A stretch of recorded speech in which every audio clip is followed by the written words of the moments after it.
Ranglar 3 asosiy kategoriyaga bo'linadi. Asosiy ranglar, ikkilamchi ranglar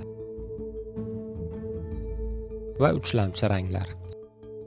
Asosiy ranglar: qizil, ko'k va sariq. Bu ranglar boshqa ranglar aralashmasidan hosil bo'lmaydi.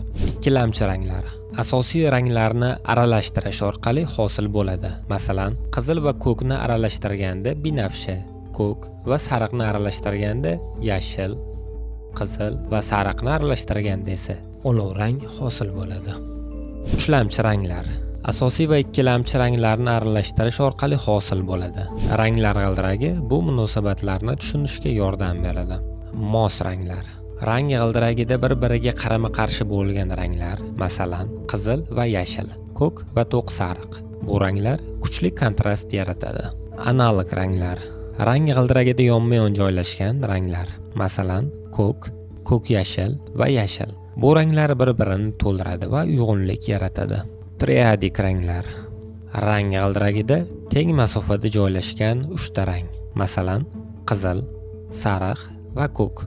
Bu ranglar bir-birini yaxshi muvozanatlaydi.